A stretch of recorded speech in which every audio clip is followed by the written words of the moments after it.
نحمده ونستعينه ونستغفره ونعوذ بالله من شرور أنفسنا وسيئات أعمالنا.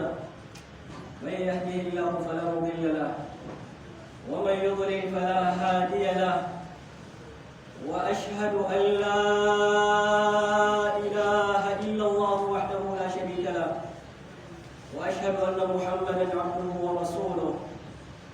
يا أيها الذين آمنوا اتقوا الله حق تقاته ولا تموتن إلا وأنتم مسلمون. يا أيها الناس اتقوا ربكم الذي خلقكم من نفس واحدة وخلق منها زوجها وبث منهما رجالا كثيرا ونساء، واتقوا الله الذي تساءلون به والأرحام إن الله كان عليكم رقيبا. يا أيها الذين آمنوا اتقوا الله وقولوا قولا سديدا يصلح لكم أعمالكم ويغفر لكم ذنوبكم، ومن يطع الله ورسوله فقد فاز فوزا عظيما. أما بعد، فإن أصدق الحديث كتاب الله عز وجل، وأحسن الهدي هدي محمد صلى الله عليه وسلم، وشر الأمور محدثاتها، فإن كل محدثة بدعة، وكل بدعة ضلالة، وكل ضلالة في النار. اللهم أقل الأثرة واعف عن الزلة وتجاوز بحلمك عن جهل من لا يرجو غيرك، فإنك واسع المغفرة، ليس لذي خطيئة من خطيئته مهرب إلا إليك. وبعد، فاتقوا الله أيها المؤمنون لعلكم تفلحون. اتقوا الله حق التقوى وراقبوه في السر والنجوى، واستمسكوا من الإسلام بالعروة الوثقى، ومن اتقى الله وقاه ومن كل كرب أنجاه، ثم جعل الجنة متقلبه ومثواه. أيها المؤمنون عباد الله، إن الإنسان جبل على حب من أحسن إليه، ويحب ذوي الأخلاق الفاضلة من الناس، وليس هناك من أحسن للإنسان من الله عز وجل. إذن فأسمى حب وأفضل حب أن يحبك الله عز وجل، فإذا أحبك الله وفقك لأمر الآخرة. إذن كيف تعلم أن الله تعالى يحبك؟ وإذا أحب الله عبد عصمه الله تعالى من النار وأدخله الجنة. وهذا هو الأمنية التي تعلو كل الأمنيات، والغاية التي تفوق كل الغايات. كيف تعلم أن الله عز وجل يحبك؟ وما هي العلامات التي تدل على محبة الله لك؟ أولاً، قال بعض أهل العلم أن يوفقك الله عز وجل للإيمان والتدين. قال ابن مسعود كما أخرج البخاري في أدب المفرد من حديث عبد الله بن مسعود رضي الله عنه وأرضاه، قال الله عز وجل: قال النبي صلى الله عليه وسلم: إن الله تعالى قسم بينكم أرزاق، إن الله تعالى قسم بينكم أخلاق كما قسم بينكم أرزاقكم، وإن الله تعالى يعطي المال من أحب ومن لا يحب، ولا يعطي الإيمان إلا من يحب، ولا يعطي الإيمان إلا من يحب. فليس كثرة المال علامة تدل على حب الله للعبد. ألا ترون أن بعض الكفار يمتلكون الملايين والمليارات؟ فإن الله تعالى يعطي المال من أحب ومن لا يحب، ولكن لا يعطي الإيمان إلا من يحب. فأول علامة حب الله للعبد هي الإيمان، أن يجعلك مؤمنا ولم يجعلك كافرا. ثانيا، من العلامة التي تدل على محبة الله تعالى للعبد أن يحميه من الفتن، من فتن الشهوات والشبهات. والسعيد من جنب الفتن. جاء في سنن الترمذي عن النبي صلى الله عليه وسلم أنه قال: إذا أحب الله عبدا حماه الدنيا كما يظل أحدكم يحمي سقيمه الماء. وفي رواية أخرى في سنن ابن ماجه: عندما جاء رجل إلى النبي صلى الله عليه وسلم فقال: يا رسول الله، دلني على عمل إذا عملته أحبني الله وأحبني الناس. فقال له رسول الله صلى الله عليه وسلم: ازهد في الدنيا يحبك الله، وازهد فيما عند الناس يحبوك. والزهد الحقيقي أن تجعل الدنيا في يدك ولا تجعلها في قلبك. ثالثا، ومن علامات محبة الله عز وجل لعبده المؤمن أن يوفق إلى الرفق واللين وترك العنف. روى ابن أبي الدنيا من حديث جابر رضي الله عنه عن النبي صلى الله عليه وسلم أنه قال: إذا أحب الله أهل بيت أدخل عليهم الرفق. وفي حديث آخر من رواية البخاري رحمه الله قال عليه الصلاة والسلام: إن الله يحب الرفق في الأمر كله، فإذا رأيت الرجل لينا لطيفا رقيقا مع الناس فعلامة رقيقا مع الناس عامة وزوجته وأهله خاصة، فهذا من علامات حب الله عز وجل له. رابعا، ومن علامة محبة الله عز وجل لعبده المؤمن أن يبتليه في دنياه وآخرته، في أمر دينه ودنياه. فقد روى أنس بن مالك رضي الله عنه عن النبي صلى الله عليه وسلم أنه قال: إن عظم الجزاء مع عظم البلاء، وإن الله إذا أحب قوما ابتلاهم، فمن رضي فله الرضا ومن سخط فله السخط. رواه الترمذي وابن ماجه. والله عز وجل يبتليك ليمتحنك، وقد يبتليك بالغنى أو يبتليك بالفقر أو يبتليك بالصحة أو المرض أو الفراغ أو الشغل، فمن رضي وصبر محص الله ذنبه، ومن لم يرضى خسر عظيم الصواب. قال تعالى: ولنبلونكم بشيء من الخوف والجوع ونقص من الثمرات والأنفس ولنبلونكم بشيء من الخوف والجوع ونقص من الأموال والأنفس والثمرات وبشر الصابرين الذين إذا أصابتهم مصيبة قالوا إنا لله وإنا إليه راجعون. جاء في صحيح ابن حبان من حديث أبي هريرة رضي الله عنه عن النبي صلى الله عليه وسلم أنه قال: إن الرجل ليكون له عند الله منزلة فما يبلغها بأمل، وما يزال يبتليه بما يكره حتى يبلغه إياها. فالمرء يبتلى على قدر دينه وإيمانه، كما في البخاري من حديث سعد بن أبي وقاص رضي الله عنه قال: قلت يا رسول الله أي الناس أشد بلاء؟ قال: الأنبياء ثم الأمثل فالأمثل، وإنما يبتلى المرء على قدر دينه. فإن كان في دينه صلبة اشتد بلاؤه، وإن كان في دينه رقة ابتلي حسب دينه. فما يبره البلاء بالعبد المؤمن حتى يتركه يمشي على الأرض وما عليه خطيئة. رواه الترمذي. ومن علامة محبة الله عز وجل لعبده المؤمن أن يعجل له عقوبة ذنبه في الدنيا ولا يستدرجه. جاء في مسند الإمام أحمد من حديث عبد الله بن مغفل رضي الله عنه قال عليه الصلاة والسلام: إذا أراد الله بعبده خيرا عجل له عقوبة ذنبه، وإذا أراد الله بعبده شرا أمسك عليه ذنبه حتى يوافى يوم القيامة كأنه غيب. لذلك إذا أعطى الله عبده ما يحب وهو مستمر على معصية الله فاعلم أن ذلك استدراج وليس علامة حب. قال عليه الصلاة والسلام كما في حديث عقبة بن عامر في المسند الإمام أحمد أيضا: إذا رأيت الله يعطي العبد من الدنيا على معصيه ما يحب فإنما هو استدراج. ثم تلا قول الله عز وجل: فلما نسوا ما ذكروا به فتحنا عليهم أبواب كل شيء حتى إذا فرحوا بما أوتوا أخذناهم بغتة فإذا هم مبلسون. ومن علامة محبة الله عز وجل لعبده المؤمن أن يكتب له القبول.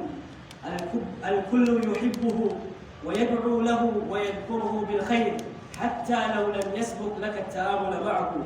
جاء في صحيح البخاري في كتاب الأدب من حديث أبي هريرة رضي الله عنه عن النبي صلى الله عليه وسلم أنه قال: إذا أحب الله عبدا نادى جبريل: إن الله يحب فلانا فأحبه، فيحبه جبريل، فينادي جبريل في أهل السماء: إن الله يحب فلانا فأحبوه، فيحبه أهل السماء، ثم يوضع له القبول في الأرض. وهذا ما نشاهده كثيرا. لم تعرف إنسانا ثم يقذف الله لك حبه. ومن علامة محبة الله عز وجل لعبده المؤمن أن يوفق بكثرة النوافل في الصلاة أو الصيام أو غير ذلك من أبواب البر. جاء في البخاري أيضا من حديث أبي هريرة عن النبي صلى الله عليه وسلم قوله: وما يزال عبدي يتقرب إلي بالنوافل حتى أحبه، فإذا أحببته كنت سمعه الذي يسمع به، وبصره الذي يبصر به، ويده التي يبطش بها، ورجله التي يمشي عليها، وإن سألني أعطيته، ولئن استعاذني لأعيذنه. جعلني الله وإياكم ممن يحبهم الله عز وجل ويحبونه. بارك الله لي ولكم بنص القرآن والسنة، ونفعني الله وإياكم بما فيهما من الآيات والحكمة. أقول قولي هذا وأستغفر الله تعالى لي ولكم، واستغفروه من كل ذنب وخطيئة، إنه هو الغفور الرحيم.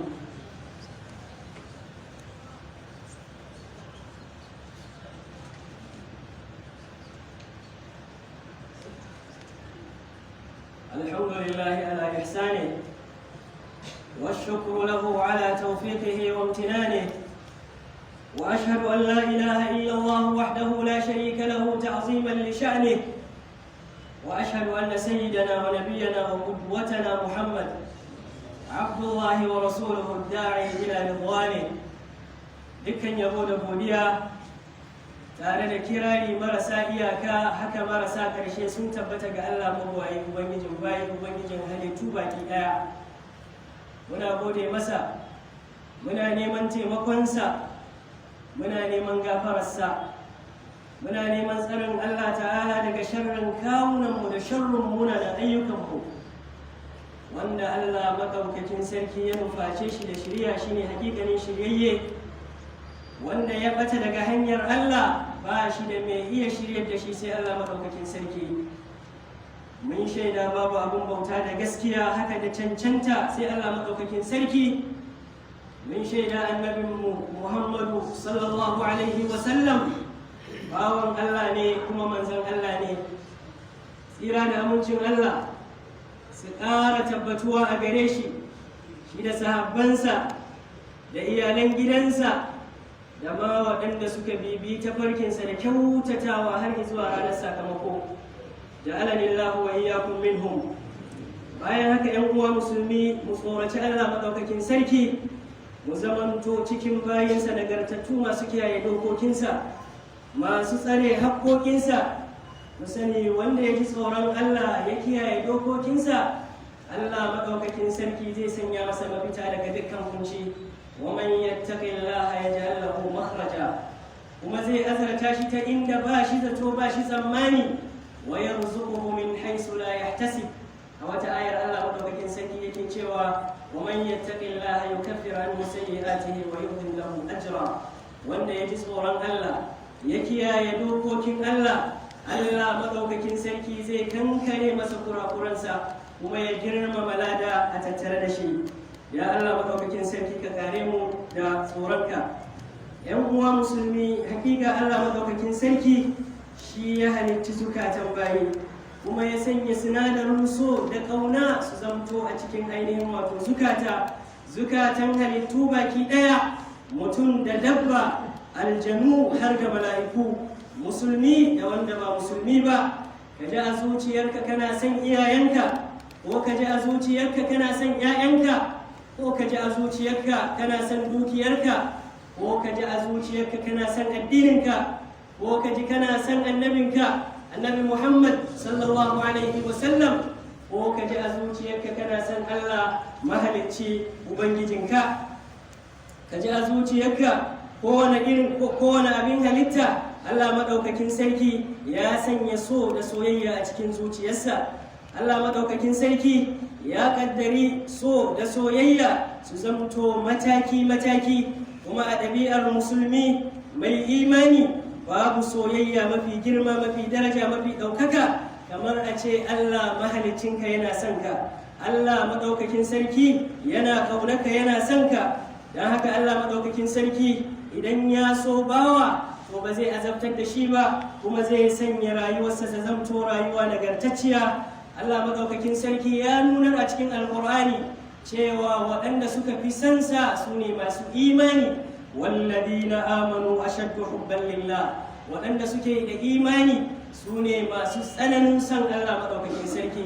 Sai soyayya wacce take biyo baya, wacce take biyo bayan soyayyar Allah maɗaukakin sarki, ita ce soyayyar annabinsa Muhammad sallallahu alaihi wasallam.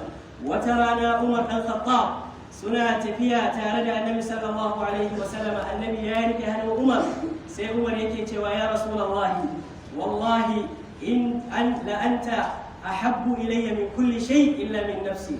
Na rantsa da Allah ya ma'aikin Allah, soyayyarka ta fi ta kowa a cikin zuciya sai dai ta raina kadai.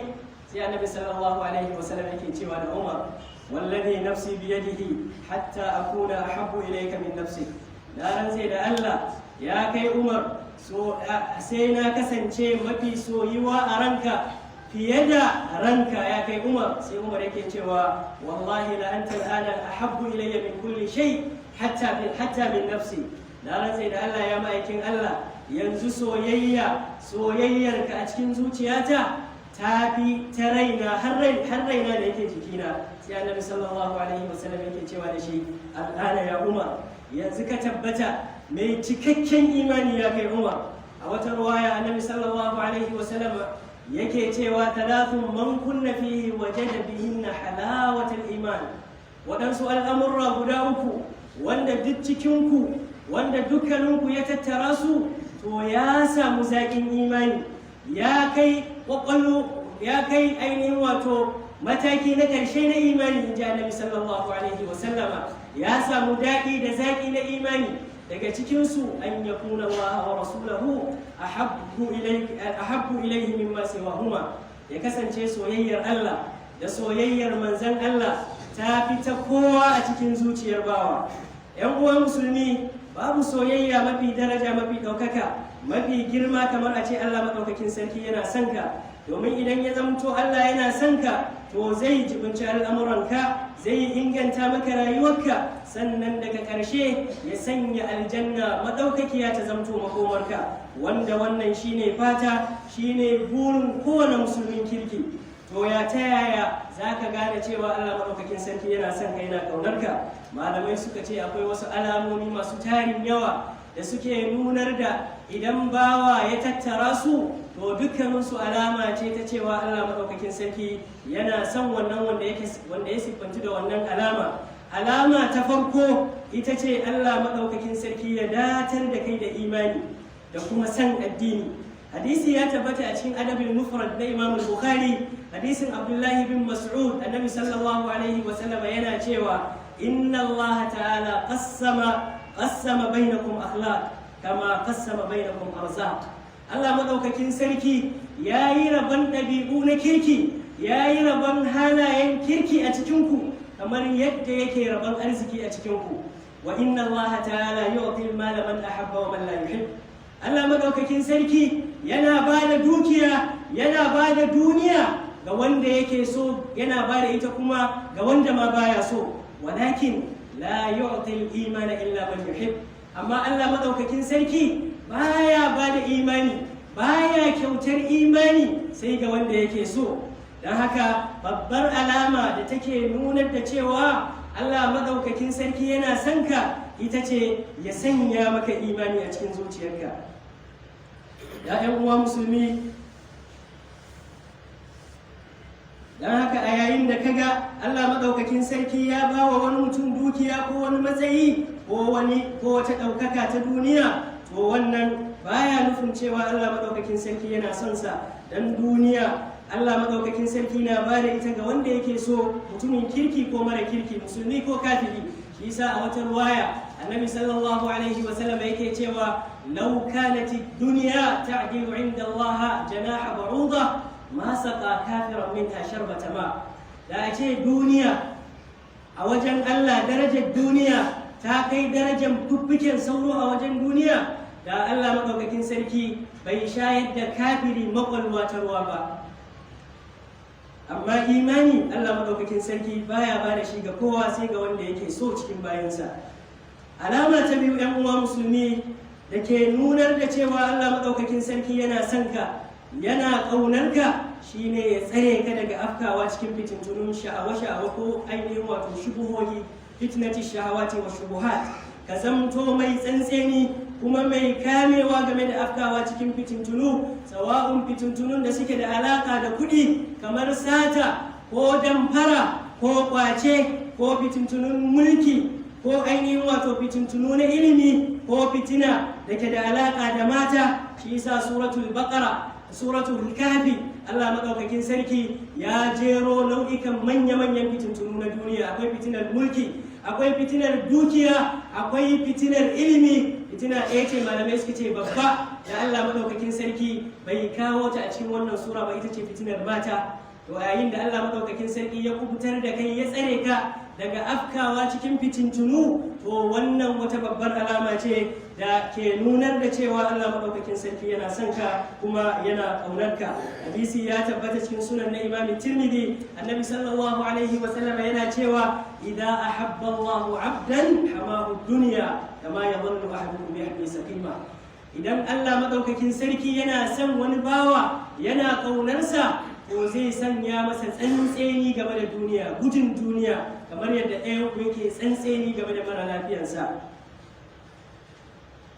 A wata ruwaya manzo sallallahu alaihi wa sallama, wani mutum ya zo wajen annabi sallallahu alaihi wa sallama yake cewa da shi, ya ma'aikin Allah, dullani ala amalin idza amiltuhu ahabbani Allah wa ahabbani nas. Ya annabin Allah, nuna mun wani aiki da zan rika yi, idan na aikata shi Allah maɗaukakin sarki zai so ni, sannan mutane ma za su so ni, za su ƙaunace ni. Sai annabi sallallahu alaihi wa sallam yake cewa da wannan sahabi, yake cewa da shi, izhad fi dunya yuhibbuka Allah. Ka zamto mai tsantseni, mai gudun duniya, sai Allah maɗaukakin sarki ya soka. Haka nan ka zamto mai tsantseni game da abin hannun mutane, sai mutane su soka. Malamai suka ce tsantseni, abin da ake kira tsantseni na gaskiya, shine an taj'ala ad-dunya fi yadika wa la taj'alha fi qalbik. Ka sanya duniya ta zamto a tafin hannunka, kada ka sanya duniya a cikin ainihin wato zuciyarka. Abu na uku, a gurguje 'yan uwa musulmi, wanda ke nunar da wata alama wacce take nunar da dukkanin wanda ya siffantu da ita, wata babbar alama ce wacce take nunar da cewa Allah maɗaukakin sarki yana son wannan mutumin. Ita ce ya zamto mai saukin hali, mai saukin mu'amala, mai nutsuwa a cikin al'amuransa, babu hargagi, babu saurin ɗaukar zafi. Hadisi ya tabbata, Ibnu Abi Dunya ya hakaito shi, hadisin Jabir ibn Abdullah al-Ansari, annabi sallallahu alaihi wa sallam yana cewa idza ahabba Allahu ahla baitin adkhala alaihim ar-rifq. Idan Allah maɗaukakin sarki yana ƙaunar, yana son wasu mutanen wani gida, sai ya sanya musu nutsuwa a cikin al'amuransu. A wata ruwayar annabi sallallahu alaihi wa sallam yake cewa ma dakhala ar-rifqu fi shay'in illa shana wa ma nuzi'a an shay'in illa shana. Sauƙi, nutsuwa ba za ta shiga cikin kowane irin al'amari ba sai ta ƙawata shi. Hakanan ba za a zare ta ba a cikin al'amurra face sai ta ɓata shi. Don haka idan mutum ya zamto mai sauƙin ɗabi'a, mai sauƙin mu'amala, mai sauƙin ɗabi'a a cikin mutane, to wannan ma babbar alama ce da take nunar da cewa Allah maɗaukakin sarki yana son sa kuma yana ƙaunarsa. Alama ta hudu a rubuce 'yan uwa musulmi da ke nunar da cewa Allah maɗaukakin sarki yana son wanda ya siffantu da ita ce Allah maɗaukakin sarki ya yawaita jarabtar mumini, ya yawaita jarabtar ka, jarrabawa iri-iri, ta rayuwa daga wannan sai wannan, ya jarabce ka kila a gangar jikinka da rashin lafiya, ko ya jarabci iyalinka, ko ya jarabci 'ya'yanka, ko ya jarabce ka da talauci, ko ya jarabce ka da ainihin wato kuɗi. Kamar yadda muka sani, Allah maɗaukakin sarki yana jarabtar bayi da alkhairi da sharri. wa nabluukum bil khairi wa sharri fitnatan wa ilayna turja'un. Wa ita ma yawan jarabawa babbar alama ce da ke nuna da cewa Allah maɗaukakin sarki yana son wannan muminin da ainihin wato Allah yake jarabtarsa. Anas dan Malik ya rawaito hadisi daga Annabi sallallahu alaihi wa sallam. Annabi yana cewa inna idhamil jaza ma idhamil bala wa inna Allah idha ahabba qauman ibtalahum. Lalle girman sakamako na girman ainihin wato sakamako na tattare da girman ainihin wato bala'i jarrabawa da Allah ya jarabci bawa. Wa inna Allah, kuma lalle Allah idan ahabba qauman ibtalahum, idan ya so wasu mutane yana kaunarsu sai ya rika jarabtar su. Dan haka lalle yawan jarabawoyi ga mai imani wata alama ce da ke nuna Allah madaukakin sarki yana son sa kuma yana kaunarsa. Kuma shi mumini ana jarabtarsa gwargwadon karfin imaninsa, kamar yadda hadisin Bukhari, hadisin Sa'ad ibn Abi Waqqas, annabi ya tambayi Annabi sallallahu alaihi wasallam yake cewa ya Rasulullah, ayyun nasi ashaddu bala, ya ma'aikin Allah, cikin mutane wa aka fi jarabta? Sai Annabi sallallahu alaihi wasallam ya ce da Sa'ad ibn Abi Waqqas, al-anbiya, annabawa su aka fi jarabta.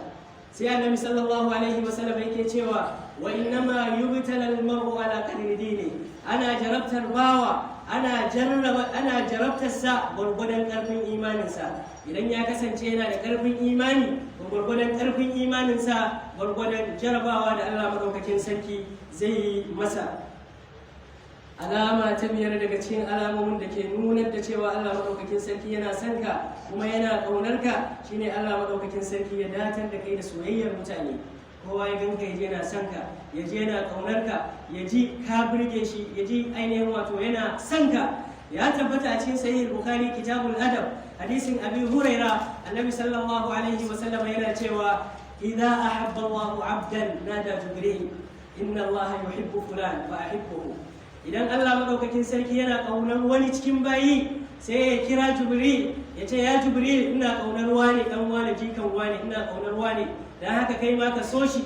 Sai Jibril ya so shi, sannan sai Jibril ya yi shela a sama, duk halittun sama ya shaidar musu cewa Allah maɗaukakin sarki yana son wani, don haka kuma ku so shi.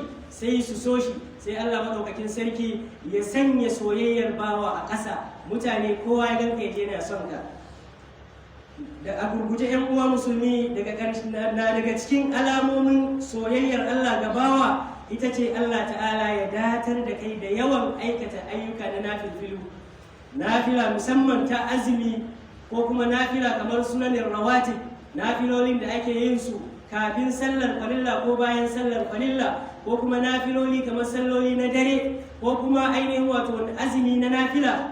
Duk wanda ya rike nafila, to babbar alama ce da ke nuna da cewa ya kula da farilla, min babi aula ya kula da ainihin wato farilla. Da haka yayin da kaga mutum ya ainihin wato zage dantse yana aiwatar da nafilfilu na salloli da na azumi da sauran ayyuka na alkhairi, to wannan ma babbar alama ce da take nuna da cewa Allah madaukakin sarki yana son wannan mutumin kuma yana kaunarsa. Hadisi ya tabbata har ila yau cikin Bukhari, Annabi sallallahu alaihi wa sallam yana cewa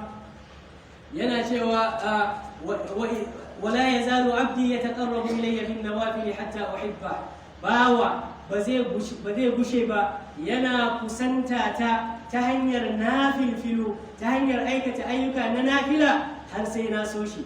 Idan ko na so shi, fa idza ahbabtuhu kuntu sam'uhu alladhi yasma'u bihi, zan kasance masa jinsa da yake ji da shi, wa basaruhu alladhi yubsiru bihi, da ganinsa da yake gani da shi, wa yadahu alladhi yubtashu biha, da hannunsa da yake damƙa da ita, wa rijluhu alladhi yamshi alaiha, da kuma kafarsa da yake tattaki da ita. ja'alani Allahu wa iyyakum min ahbabillahi azza wa jal. Allah madaukakin sarki ya sanya ni da ku cikin waɗanda Allah yake so kuma ya yarda da su. Barakallahu li wa lakum fil qur'anil azim wa nafa'ani Allahu wa iyyakum bima fihi min al ayati wal dhikril hakim. هذا وصلوا وسلموا على خير البرية وأزكى البشرية محمد صلى الله عليه وسلم. فقد أمركم الله تعالى بالصلاة والسلام عليه، فقال عز من قائل كريما: إن الله وملائكته يصلون على النبي يا أيها الذين آمنوا صلوا عليه وسلموا تسليما. اللهم صل وسلم وزد وبارك على عبدك ورسولك محمد صلى الله عليه وسلم، وارض اللهم عن خلفائه الأربعة أبي بكر وعمر وعثمان وعلي، وعن سائر الصحابة أجمعين، وأنا معهم بمنك وكرمك وجودك يا أكرم الأكرمين يا رب العالمين.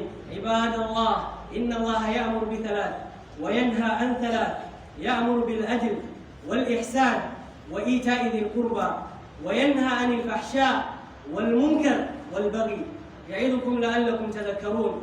وأوفوا بعهد الله إذا عاهدتم، ولا تنقضوا الأيمان بعد توكيدها، وقد جعلتم الله عليكم كفيلا، إن الله يعلم ما تفعلون.